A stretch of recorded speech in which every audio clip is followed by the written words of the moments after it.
Hi, welcome to Narayaz mentoring. ఈరోజు మళ్ళీ మనం ఒక మంచి టాపిక్, చాలా ఇంపార్టెంట్ అయిన టాపిక్. చాలా మంది students BTech or any graduation complete అయ్యి అలాగే మాస్టర్స్ కంప్లీట్ అయ్యి వాళ్ళు జాబ్స్కి అప్లై చేసేటప్పుడు ఒక పెద్ద సమస్య ఏంటంటే రెజ్యూమే బిల్డింగ్. ఈ రెజ్యూమే బిల్డ్ చేసేటప్పుడు వాళ్ళు చాలా మంది దగ్గరికి వెళ్తారు. ఈ మధ్యలో అయితే చాలా టెంప్లెట్స్ వాడేస్తూ ఉంటారు, ఫ్రెండ్స్ దగ్గర నుంచి కాపీ చేస్తూ ఉంటారు. అలాగే ఏటీఎస్ రేటింగ్ అని ఒక నోషన్ ఉంది. కానీ ఏటీఎస్ రేటింగ్ ఉన్నా సరే చాలామంది ఎందుకు ప్లేస్ అవ్వట్లేదు? అసలు రెజ్యూమే ఎలా ఉండాలి, ఎంత సింపుల్గా ఉండాలి, ఏమి ఉండాలి ఎగ్జాక్ట్గా? కొంతమందికి ఫొటోస్ ఉండొచ్చా లేదా అనేది పెద్ద సమస్య. ఇలాంటివన్నీ మనం ఈ వీడియోలో క్లీన్ చేద్దాం. సో ఫస్ట్ అసలు రెజ్యూమే అంటే ఏంటి? రెజ్యూమే అంటే మనం ఒక ప్రోడక్ట్ అమ్ముతున్నట్టు అండి. మనకున్న మైండ్ని మనం అమ్ముతున్నట్టు. సో ఎప్పుడైనా మనం ఒక బిజినెస్ మ్యాన్ దగ్గరికి వెళ్ళి, సార్ మీ షాప్లో నా ప్రోడక్ట్ పెట్టండి అంటే వాడు ఫస్ట్ ఏం అడుగుతాడు? వ్యాలిడిటీ ఏంటి, నీ ప్రోడక్ట్ ఎంతమంది యూజ్ చేశారు, నేను దానికి అంత ప్రైస్ ఇవ్వాలంటే నేను ఎందుకు ఇవ్వాలి? అలాగే ఆ ప్రోడక్ట్లో ఉన్న స్పెక్ ఏంటి, ఆ ప్రోడక్ట్లో ఉన్న ఇంగ్రీడియంట్స్ ఏంటి, దానివల్ల గుడ్ ఏంటి, బ్యాడ్ ఏంటి, కాన్స్ ఏంటి, ప్రోస్ అండ్ కాన్స్ ఇవన్నీ ఏంటి అనేది జనరల్గా అడుగుతారు కదా. సో అలాగే మన రెజ్యూమేలో కూడా అవన్నీ క్లియర్గా కనిపించాలండి. మనం ఎవరిని బ్లఫ్ చేయలేం. కాపీ పేస్ట్ చేయడం వల్ల వాళ్ళకి తెలిసిపోతుంది. జనరల్గా ఒక హెచ్ఆర్కి ఇంటర్వ్యూ తీసుకుంటున్నప్పుడు, లేకపోతే ఒక టెక్నికల్ హెచ్ఆర్కి ఇంటర్వ్యూ తీసుకుంటున్నప్పుడు మీ రెజ్యూమే చూస్తే ఎంతసేపట్లో వాళ్ళు ఫైండ్ అవుట్ చేస్తారో తెలుసా? హార్డ్లీ 20 సెకండ్స్ 30 సెకండ్స్లో మీరు ఇది కాపీ పేస్ట్ రెజ్యూమేనా లేకపోతే హోల్ హార్టెడ్గా చేశారా అనేది చాలా ఈజీగా తెలిసిపోతుంది. సమస్యలు, ఫొటోస్ ఉండొచ్చా, ఏమేమి కోర్సెస్ ఉండాలి, కోర్సెస్ ఉంటే జాబ్స్ వచ్చేస్తాయా, స్కిల్స్ ఏమన్నా సెపరేట్గా కాపీ పేస్ట్ చేయాలా, అసలు అవన్నీ ఉంటే అవన్నిటికే మనకి జాబ్ వచ్చేస్తే ఇప్పుడున్న వాళ్ళందరూ కూడా ఒకటే రెజ్యూమే టెంప్లెట్ని అన్నిటికీ వాడేయచ్చు కదా. సో అసలు అదే పెద్ద ప్రాబ్లం అయితే ఈరోజు మనం ఈ వీడియోలో అసలు ఏం డీటెయిల్స్ ఉండాలి, ఒక రెజ్యూమేలో ఏమేం డీటెయిల్స్ ఉండాలి, ఎంత ఈజీగా మనం ఒక రెజ్యూమేని బిల్డ్ చేయొచ్చు, ఏమి టూల్స్ కావాలి. First thing, just Microsoft word కావాలి, లేదు పేజ్ లేదు మన దగ్గర, గూగుల్ డాక్ యూస్ చేయండి.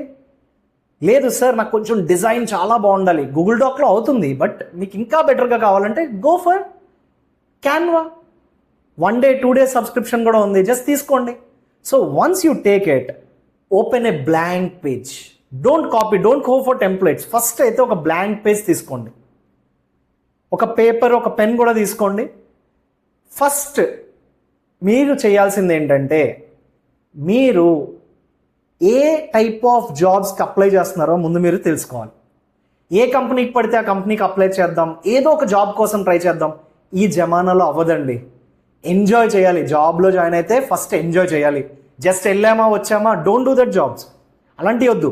హోల్ హార్టెడ్గా ఎవరికి నచ్చినా నచ్చకపోయినా, రిలేటివ్స్కి నచ్చినా నచ్చకపోయినా, ఎవరన్నా ఫ్రెండ్స్కి నచ్చినా నచ్చకపోయినా మీకు నచ్చాలి. జాబ్ అనేది మీకు నచ్చాలి, మీరు ఎంజాయ్ చేయాలి. అలాంటప్పుడు అండి ఎన్ని రిజెక్షన్స్ వచ్చినా పర్వాలేదు, ఎన్ని రిజెక్షన్స్ వచ్చినా you will definitely enjoy. So ఇదంతా ఎందుకు చెప్తున్నానంటే, ఫస్ట్ మనం హోల్ హార్టెడ్గా రెజ్యూమే బిల్డ్ చేయాలి. అంటే అదొక విజిటింగ్ కార్డ్ లాంటిదండి. మంచి విజిటింగ్ కార్డు మనం తీసుకెళ్ళి ఒక బిజినెస్ మ్యాన్కి ఇస్తే మనం ఎందుకు ఇస్తామండి? హైర్ చేసుకోవడానికే కదా, మన ప్రోడక్ట్ అమ్మడానికే కదా. అలాంటప్పుడు మనం ఎంత బ్యూటిఫుల్గా దాన్ని తయారు చేస్తాం. అలాగే మనల్ని మనం ఒక ప్రైజ్కి ఒక చోట ఒక వ్యక్తికో లేకపోతే ఒక ఆర్గనైజేషన్కో మనం మన టైం ఇస్తున్నాం. అలాంటప్పుడు మనం ఎలా ఇవ్వాలండి? We should enjoy that job. Enjoy చేయకపోతే చాలా కష్టం అండి. ఈరోజు ఉన్న జెన్జీ వాళ్ళకి మెయిన్గా మీరందరూ ఎంజాయ్ చేసే జాబ్స్, దానికి సంబంధించిన రెజ్యూమే బిల్డింగ్ అనేది చాలా అవసరం. So going in to the actual matter, బేసిక్గా ఒక రెజ్యూమేలో వాళ్ళు చూసేది, ఎవరైనా సరే ఏ హెచ్ఆర్ అయినా చూసేది జనరల్గా నేమ్, మీరు ఏ డిజిగ్నేషన్కి అప్లై చేస్తున్నారు, లేకపోతే ఆల్రెడీ మీకు ఏమన్నా చిన్న ఎక్స్పీరియన్స్ ఉంటే ఆ డిజిగ్నేషన్ ఏమన్నా పెట్టొచ్చా, అంతవరకు చేసి దాని తర్వాత మీ కాంటాక్ట్ డీటెయిల్స్ లైక్ మీ ఫోన్ నెంబర్, మీరు ఈమెయిల్ ఐడి యాడ్ చేయొచ్చు దాని మీద. ఇప్పుడున్న హెచ్ఆర్స్ అయితే మీ లింక్డ్ఇన్ ప్రొఫైల్స్ కూడా చూస్తారు. మీరు ఒకవేళ టెక్నికల్గా సాఫ్ట్వేర్ సైడ్ అయితే మీరు గిట్హబ్, లీడ్ కోడ్, తర్వాత ఏమన్నా మీరు మీ కోడింగ్ స్కిల్స్ని, డిఎస్ఎస్ స్కిల్స్ని మీరు ఎనేబుల్ చేసుకున్న దాన్ని, ఆ ప్రొఫైల్ లింక్ని మీరు అక్కడ యూస్ చేయొచ్చు, కాపీ పేస్ట్ చేయొచ్చు. సో ఫస్ట్ మీ నేమ్, తర్వాత మీరు ఏ డిజిగ్నేషన్కి అప్లై చేస్తున్నారు, ఫ్రెషర్స్ కాబట్టి డిజిగ్నేషన్ దేనికి అప్లై చేస్తున్నారో ఆ డిజిగ్నేషన్ వచ్చేలాగా కింద మీ కాంటాక్ట్ డీటెయిల్స్. ఇవన్నీ బేసిక్ అండి. క్యాలిబ్రే బాడీ కానీ టైమ్స్ న్యూ రోమన్ కానీ ఈ 2 ఫాంట్స్లో ఒక్క మీ నేమ్ 14లో పెట్టి ఫాంట్ సైజ్ 14లో యూస్ చేసి మిగతా ఎన్ని 12లో యూస్ చేయండి. సో దట్ పేపర్ కూడా సింగిల్ పేజ్లో మీరు మీ రెజ్యూమే బిల్డ్ చేసేసుకోవచ్చు. తర్వాత ఇప్పుడు పెద్ద సమస్య ఏంటంటే ఫోటో యూస్ చేయొచ్చా? యూస్ చేయొచ్చండి. Now it is more like we wanted to feel you basically on a profile, like okay ఈ పర్సనాలిటీ క్యారీ చేస్తున్నాం. సో ఈ personality if he is like good, మీకు హాస్పిటాలిటీ సెగ్మెంట్లో, మార్కెటింగ్ సెగ్మెంట్లో చాలా ఎక్కువ అవకాశాలు ఉంటాయి. ఎందుకంటే ఫోటోలోనే మీకు ఒక ఇంప్రెషన్ క్రియేట్ అవుతుంది. ఎందుకంటే చాలా వరకు సేల్స్ ప్రొఫైల్స్లో, హాస్పిటాలిటీ ప్రొఫైల్స్లో ఫీల్డ్లో నేర్చుకునేదే ఎక్కువ ఉంటుంది. సిఎస్సి, ఐటీ, మార్కెటింగ్, ఫినాన్స్ వీటికైతే అంత అవసరం ఉండదు. కానీ మార్కెటింగ్ ప్రొఫైల్స్కి, సేల్స్ ప్రొఫైల్స్కి, అలాగే మీ హాస్పిటాలిటీ సెగ్మెంట్కి, హెచ్ఆర్ ప్రొఫైల్స్కి వీటికి use and general small photo, professional photo మంచి సూట్తో కానీ లేకపోతే సెమీ ఫార్మల్ లైక్ ఒక మంచి ఫార్మల్ షర్ట్తో మంచి ఫోటో తీసుకుని on the left corner right side me name ఇవన్నీ వచ్చేలాగా. దీనికి కలర్స్ యూజ్ చేయొచ్చా? మ్యాక్సిమం మినిమల్గా ఉంటే, ఈ కలర్స్ మారకుండా ఎక్కువ బ్లాక్ అండ్ వైట్ ఫాంట్ ఉంటే చాలా కళ్ళకి ఈజీగా కనిపిస్తుంది తప్పితే మీరు చిన్న చిన్న డిజైనింగ్ కలర్ ఎలిమెంట్స్ మీరు యూజ్ చేయొచ్చు. ఎందుకంటే మీరు కూడా ఆఫ్టర్ ఆల్ ఆ రెజ్యూమేని ఎంజాయ్ చేయాలి, నేను ఒక మంచి రెజ్యూమేని చేశాను అనే ఫీలింగ్ ఉండాలి. అంటే some colours, minimalistic dark colours use చేయొచ్చు, no problem. But maximum the background మటుకి వైట్ పెట్టుకోండి. That is the header first. తర్వాత అబ్జెక్టివ్. ఈ అబ్జెక్టివ్ అయితే చాలామంది ఫ్రెషర్స్ చేసే పని ఏంటంటే కాపీ పేస్ట్ చేస్తారు, వాళ్ళ ఫ్రెండ్స్ దానిలో నుంచి కానీ లేకపోతే జనరిక్గా కానీ చేసేస్తూ ఉంటారు. ఇది చాలా ఈజీగా చేయొచ్చండి. ఇప్పుడున్న ఏఐలో అయితే జనరల్గా మనకి ఏంటంటే భయం, మనం ఒక అబ్జెక్టివ్ రాయాలంటే స్పెల్లింగ్ మిస్టేక్స్ వస్తాయేమో, గ్రామర్ మిస్టేక్స్ వస్తాయేమో, ఇయే కదా సమస్యలు. జనరల్గా మీరు ఎనీ ఏఐ డొమైన్కి వెళ్ళి అక్కడ మీకు వాయిస్ ఇవ్వడానికి ఆర్ మీ వాయిస్ రికార్డ్ చేయడానికి ఒక చిన్న బటన్ ఉంటుంది. మీ అందరికీ తెలియదేం కాదు, మీరు అందరూ ఆండ్రాయిడ్ యూజర్స్, చాలా మంచి కాస్ట్లీ మొబైల్స్ యూస్ చేస్తారు. సో జస్ట్ ఆ వాల్యూమ్ బటన్ క్లిక్ చేసి ఆర్ వాయిస్ బటన్ క్లిక్ చేసి మీరు సింపుల్గా చెప్పండి, నేను ఈ కంపెనీకి అప్లై చేస్తున్నాను, ఆ కంపెనీ ఈ డిస్క్రిప్షన్ ఇచ్చింది, నాకు దీనికి రెజ్యూమేలో ఒక అబ్జెక్టివ్ కావాలి ఇంగ్లీష్లో. ఇది మీరు తెలుగులో చెప్పినా అది చాలా బ్యూటిఫుల్గా ఇంగ్లీష్లో అబ్జెక్టివ్ ఇస్తుంది.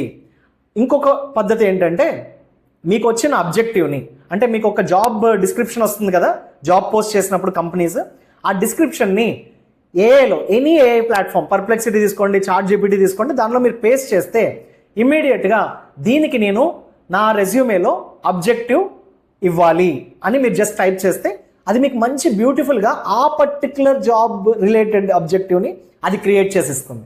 అయితే ఇప్పుడు నెక్స్ట్ క్వశ్చన్ ఏంటంటే ఎన్ని వర్డ్స్ ఉండాలి? మ్యాక్సిమం 50 అండి, 60 జెన్యున్గా అంతే, చిన్నగా ఉండాలి, 4-5 లైన్స్లో అయిపోవాలి అబ్జెక్టివ్. దీని అవసరం ఏంటో మనం డిస్కస్ చేద్దాం. దాని తర్వాత చాలా ముఖ్యమైనవి చాలామంది చెప్తారండి, ఫస్ట్ ఎడ్యుకేషన్ ఉండాలి, తర్వాత ప్రాజెక్ట్స్ ఉండాలి, తర్వాత ఇంటర్న్షిప్ ఉండాలి, తర్వాత స్కిల్స్ ఉండాలి. కానీ నేనేమంటానంటే ఏదైతే మీరు బాగా కాన్ఫిడెంట్గా ఉన్నారో అది పైన ఉండాలి. మీరు ఇంటర్న్షిప్లో కాన్ఫిడెంట్గా ఉన్నారా అయితే అది పైన ఉండాలి. మీరు ప్రాజెక్ట్స్లో బాగా కాన్ఫిడెంట్గా ఉన్నారా అయితే ప్రాజెక్ట్స్ పైన పెట్టండి. కోర్సెస్ చేశారు దానిలో బాగా కాన్ఫిడెంట్గా ఉన్నారు, పైన కోర్సెస్ పెట్టండి. ఇమ్మీడియట్లీ ఆఫ్టర్ అబ్జెక్టివ్ మీరు ఈ 4 ఎలిమెంట్స్లో ఏమేంటి, your projects, internships, skills and your personal courses ఏమన్నా చేసి ఉంటాయి, ఈ 4 వాటిల్లో మీరు ఏదైతే బాగా కాన్ఫిడెంట్గా ఉన్నారో అవి ఫస్ట్ మీరు తీసుకుని వెళ్ళాలండి. ఎందుకంటే రెజ్యూమేలో ఫస్ట్ హెడర్లో మీ అబ్జెక్టివ్, మీ photo, if you are from service sector, కొన్ని బేసిక్ డీటెయిల్స్ వీటిని హెచ్ఆర్ బాగా రివ్యూ చేస్తారండి ఫస్ట్ థింగ్. సో అవి మీరు సాల్వ్ చేశారు. తర్వాత టెక్నికల్ హెచ్ఆర్స్ చేసేది ఏంటంటే ఈ కింద ఉన్న 4 ఎలిమెంట్స్ నేను ఏవైతే చెప్పానో వాటిల్లో మీరు బాగా కాన్ఫిడెన్స్ ఉన్నది మీరు ఫస్ట్ పెడితే వాళ్ళు దాన్ని సరిగ్గా రివ్యూ చేస్తారు. అంటే మీరు ఇప్పుడు ఫర్ ఎగ్జాంపుల్ ఒక స్టూడెంట్ ప్రాజెక్ట్స్ బాగా చేశారు, ఆ ప్రాజెక్ట్స్ 4 అక్కడ నీట్గా డిస్క్రైబ్ చేస్తే వాళ్ళు మిమ్మల్ని వాళ్ళ ప్రొఫైల్కి కరెక్ట్గా మీరు మ్యాచ్ అవుతారా లేదనేది అక్కడే తెలిసిపోతుంది. అప్పుడు వాళ్ళకి టైం వేస్ట్ ఉండదు, మీకు యాంగ్జైటీ ఉండదు. ఫస్ట్ రౌండ్ అయింది వెళ్ళిపోవాలా, సెకండ్ రౌండ్ అయింది వెళ్ళిపోవాలా, థర్డ్ రౌండ్ అయింది వెళ్ళిపోవాలా, ఈ గొడవ ఉండదు. అలాగే సేల్స్ వాళ్ళకి, మార్కెటింగ్ వాళ్ళకి, హాస్పిటాలిటీ సెగ్మెంట్ ఉన్న వాళ్ళకి ఇంటర్న్షిప్స్ చాలా అవసరం. సో వాళ్ళు ఇంటర్న్షిప్స్ అనేవి అక్కడ పెట్టాలి. నేను పలానా ఆర్కిటెక్ట్ దగ్గర వర్క్ చేశాను, ఇంటీరియర్ డెకరేటర్స్ వాళ్ళు. హాస్పిటాలిటీ సెగ్మెంట్, నేను ఆ హోటల్లో 2 months చెఫ్ కింద, ఇంటర్న్ కింద వర్క్ చేశాను, వాళ్ళకి హాస్పిటల్ సెగ్మెంట్కి. అలాగే నర్సింగ్, అలాగే సర్వీస్ సెక్టర్, బీపీఓస్, వీటికన్నిటికీ కూడా ఇంటర్న్షిప్స్ చాలా అవసరం. ప్రాజెక్ట్స్, చాలా టెక్నికల్ కంపెనీస్ ప్రాజెక్ట్స్ చూస్తాయి. ఇవి కూడా ఎంట్రీ అంటే లైక్ 5 to 10 lakhs ప్యాకేజ్ వాళ్ళ గురించి నేను మాట్లాడుతున్నాను. తర్వాత మనం ఇంకా బెస్ట్ ప్యాకేజెస్ వచ్చే రెజ్యూమేస్ ఎలా ఉంటాయి కూడా మనం డిస్కస్ చేద్దాం. ఇంకా అవసరమైతే పాడ్కాస్ట్ కూడా తీసుకొద్దాం. బట్ ఆ ప్రాజెక్ట్సా ఇంటర్న్షిప్సా మీ సెక్టార్ని బట్టి, మీరు టెక్నికల్ అయితే ప్రాజెక్ట్స్ చాలా ఇంపార్టెంట్, ఇంటర్న్షిప్స్ తర్వాత వస్తాయి. అదే మీరు ఒకవేళ non technical service sector, internships చాలా ఇంపార్టెంట్ ఫ్యాక్టర్ ప్లే చేస్తాయి. తర్వాత ప్రాజెక్ట్స్. వీటి తర్వాత ఫ్రెషర్కి చాలా వాల్యూ అడిషన్ యాడ్ చేసేవి కోర్సెస్.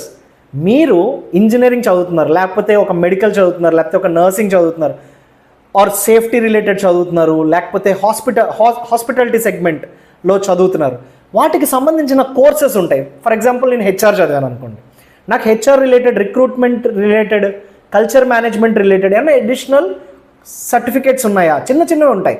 కోర్సెరాలో చేయొచ్చు, లింక్డ్ఇన్లో చేయొచ్చు, ఎక్కడైనా ఏదైనా ప్లాట్ఫామ్లో మనం 2-3 కోర్సెస్ చేస్తున్నవి, ఆ ప్రొఫైల్కి దగ్గర మ్యాచ్ ఉన్నవి 2-3 అక్కడ మనం యాడ్ చేయాలి.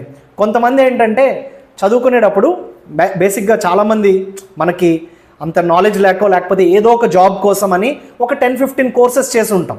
అయితే అన్ని కోర్సెస్ పెట్టాలా అంటే పెట్టకూడదు. ఓన్లీ 4 కోర్సెస్, అవి కూడా ఈ పర్టికులర్ జాబ్ రెస్పాన్సిబిలిటీ ఏదైతే మనకి జాబ్ డిస్క్రిప్షన్ ఇచ్చారో ఆ కంపెనీ కోసం కావాల్సిన కోర్సెస్ 3-4 పెడితే క్లస్టర్ అనిపించదు. టెక్నికల్ హెచ్ఆర్కి చాలా క్లియర్గా ఓకే, మనం ఇచ్చిన ప్రొఫైల్ ఇది, వీడు ఆర్ ఈ క్యాండిడేట్ ఈ 4 ప్రొఫైల్స్, ఈ 4 కోర్సెస్ చేశారు, సో వీటిలో మనకు అవకాశం ఉందా అని చెక్ చేసుకుంటారు. దాని మీద మిమ్మల్ని క్వశ్చన్స్ కూడా అడుగుతారు.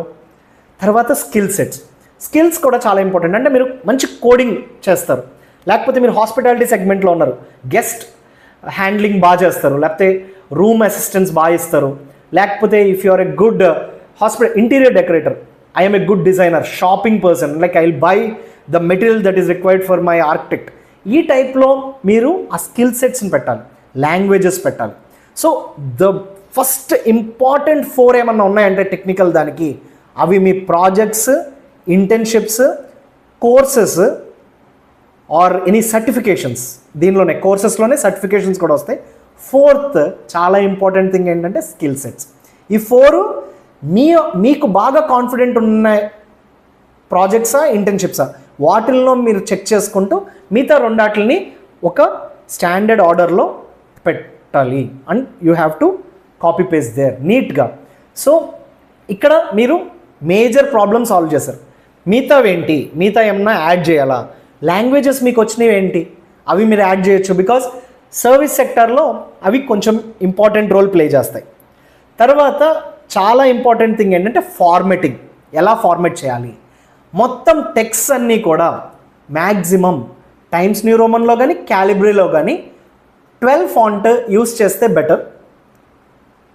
అండ్ హెడ్డింగ్స్ ఆఫ్ దిస్, వీటికన్నిటికీ హెడ్డింగ్స్ మట్టుకి 13లో యూస్ చేయండి. సింపుల్ అండి, మీ బేసిక్ రెజ్యూమే ఇంతే.